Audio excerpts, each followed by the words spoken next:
Hello, good afternoon friends. আমি সৌগত, তোমাদের host bitcoin ম্যাগনেটের আজকের ডেইলি অ্যানালিসিস ভিডিওতে তোমাদের সকলকে আমি স্বাগত জানাচ্ছি। তো আজ আমরা দেখবো যে বিটকয়েনের নেক্সট মুভ কি হতে পারে, কতটা মোমেন্টাম করতে পারে, কোন দিকে যেতে পারে, এই সব কিছু আজকে আমরা ডেইলি অ্যানালিসিস ভিডিওতে দেখবো। তো চলো শুরু করা যাক আজকের ডেইলি অ্যানালিসিস। আগের দিন আমি যে জিনিসগুলো বলেছিলাম যে আজ আমি কিভাবে ট্রেড করব, আপ ট্রেড হলে কিভাবে করব, ডাউন ট্রেড হলে কিভাবে করব। তো আমার সিম্পল অ্যানালিসিস ছিল আগের দিন, সেটা হচ্ছে যে এই জোনের নিচে যদি মার্কেট আসে, যদি এখান থেকে লোয়ার হাই বানিয়ে আসে, এই জোনের নিচে যদি ক্রস করে, তাহলে কিন্তু আমি সেল করব। তো আমি সেই অনুযায়ী ট্রেড করেছি। আজ আজ একটা ট্রেড আমার ওপেন পজিশন এখনো আছে, আমি দেখাবো সেই ট্রেডটা। সাথে আরেকটা জিনিস যেটা বলার, যে বাই হলে কি করার ছিল। বাই করার হলে আমরা বলেছিলাম যে এখান থেকে যদি মার্কেট হায়ার লো বানাতে শুরু করে, এই লো গুলো যদি আস্তে আস্তে আপ সাইডে শিফট হয়, তাহলে কিন্তু আমরা বাই করবো ভেবেছিলাম। কিন্তু সেটা মার্কেট করেনি। তার জায়গায় মার্কেট যেটা করেছে সেটা হচ্ছে লো ক্রস করেছে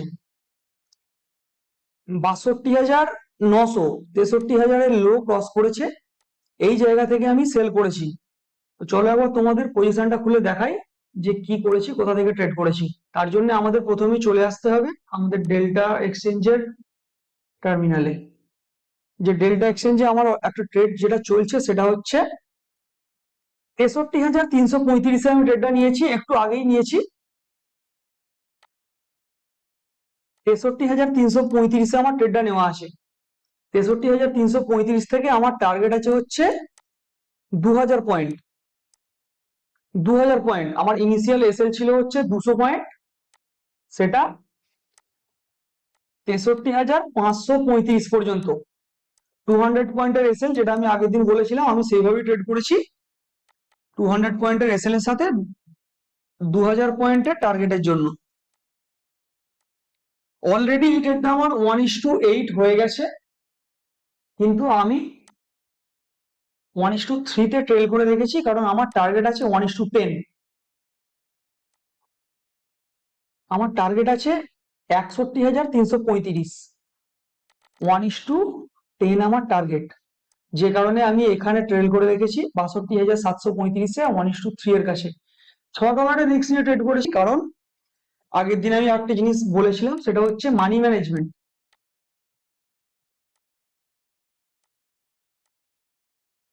মানি ম্যানেজমেন্ট মানি ম্যানেজমেন্টে কি করেছি সেটা আমি তোমাদের বলবো। ডেইলি ক্যান্ডেলে যেটা আমরা দেখতে পাচ্ছি সেটা হচ্ছে যে আগের দিনই বলেছিলাম মার্কেট পরপর 6 দিন 7 দিন কন্টিনিউ গ্রিন ক্যান্ডেল বানিয়েছে, তারপরে কিন্তু মার্কেট পড়ছে। যে জিনিসটা মেন বলেছিলাম সেটা হচ্ছে যে মার্কেট এ শেপে রিকভারি, এ শেপ বা ভি শেপে কিন্তু কখনো পড়তে বা উঠতে পারে না। এটা মার্কেটের রিভার্সাল প্যাটার্ন নয়। ওকে, তো মার্কেটের রিভার্সাল প্যাটার্ন কোনটা, যেটা আমি আগেই বলেছিলাম, সেটা হচ্ছে যে মার্কেটের রিভার্সাল প্যাটার্ন হচ্ছে এম প্যাটার্ন বা ডাব্লিউ প্যাটার্ন। সাপোজ মার্কেটে যেমন এখন লাস্ট কয়েকদিন যেটা হয়েছে সেটা হচ্ছে আপ ট্রেন্ড হয়েছে, এখান থেকে কন্টিনিউ মার্কেট উঠেছে। এবার পড়তে গেলে কি করতে হবে, এখান থেকে পড়লো, কিছুটা উঠবে, এম এর নেকলাইন ব্রেক করে পড়বে। যদি মার্কেট ডাউন ট্রেন্ড হয়, উঠবে, আবার নিচে আসবে, তারপর এখান থেকে ডাব্লিউ নেকলাইন ব্রেক করে উঠবে। তো এইটা হচ্ছে মার্কেটের রিভার্সাল প্যাটার্ন, কিন্তু এই প্যাটার্ন এই ট্রেন্ডে, এই আপ ট্রেন্ডে ফলো করেনি।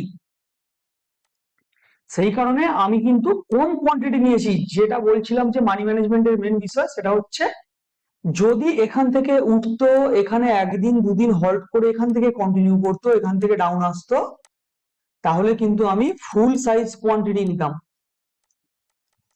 ফুল সাইজ কোয়ান্টিটি আমি কত নিয়েছি, আমি নিয়েছি $6 রিস্ক মাত্র। কেন? আমার নর্মাল রিস্ক হচ্ছে $30, তার জায়গায় আমি নিয়েছি $6 রিস্ক। কেন নিয়েছি? 1/5 কোয়ান্টিটি আমি ট্রেড নিয়েছি, কারণ এই জায়গা থেকে যদি এম প্যাটার্ন হয়ে পড়তো, তাহলে কিন্তু আমি $30 রিস্ক নিয়ে ট্রেড করতাম। যদি এখান থেকে এম প্যাটার্ন হয়ে পড়তো, তাহলে কিন্তু আমি পুরো $30 রিস্ক নিয়ে ট্রেড করতাম। যেহেতু সেটা হয়নি, তাই আমি কম কোয়ান্টিটি ট্রেড করছি। যদি এখান থেকে আপ যেত তাহলে কি করতাম, সেম জিনিস, যদি এইখান থেকে আপ যেত তাহলে কিন্তু আমি ফুল কোয়ান্টিটি ট্রেড করতাম। $30 সেম $30 রিস্ক নিয়ে ট্রেড করতাম, তখন কিন্তু $6 রিস্ক আর নিতাম না। চলো এবার ডেল্টার প্ল্যাটফর্মে যাওয়া যাক, একবার ট্রেডটা ভালো করে দেখে নিই যে কি চলছে। আমার ট্রেডটা নেওয়া আছে 63,335-এ। সেখান থেকে কতটা কন্টিনিউ করেছে? 1700 পয়েন্ট কন্টিনিউ করে গেছে, মানে 1:8, 1:8-এরও বেশি কন্টিনিউ করে গেছে। কিন্তু আমি ট্রেডটা কিন্তু প্রফিট বুক করিনি, কারণ আমার টার্গেট আছে 1:10, 61,335 পর্যন্ত আমার টার্গেট আছে। এই ডিসিপ্লিন গুলো যদি তোমরা মেনটেন করতে না পারো, অ্যাটলিস্ট আমি 1:10 নিচ্ছি, অ্যাটলিস্ট তোমাদের 1:5 তো নিতেই হবে, আদারওয়াইজ ট্রেডার হওয়া খুব ডিফিকাল্ট। সাথে মানি ম্যানেজমেন্ট,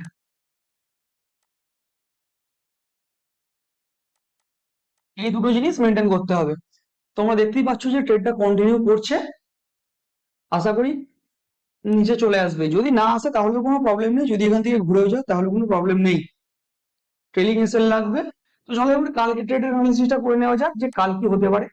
আমরা দেখতেই পাচ্ছি মার্কেট এখান থেকে নিচের দিকে কন্টিনিউ করছে, ডেইলি চার্টে দেখতে পাচ্ছি। আওয়ারলি চার্টে একবার আসা যাক।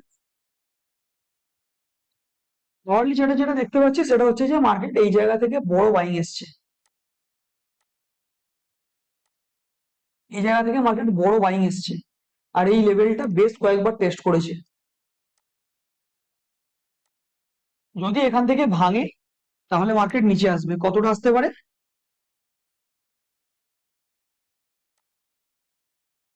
আমি এক্সপেক্ট করছি এই লেভেলটা পর্যন্ত তো আসবেই, 60,000, 160,000 পর্যন্ত আসতে পারে। এখান থেকে আরো 1,500-2,000 পয়েন্ট মার্কেট নিচে আসতে পারে। মার্কেট যদি আপসাইড যায়, কিভাবে ট্রেড করব?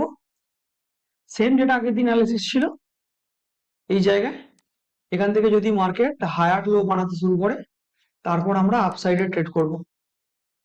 হায়ার লো ফর্মেশন করবে, তারপর এখান থেকে ব্রেকআউট করবে, সেম 200 পয়েন্টের এসএল, 2,000 পয়েন্টের টার্গেট,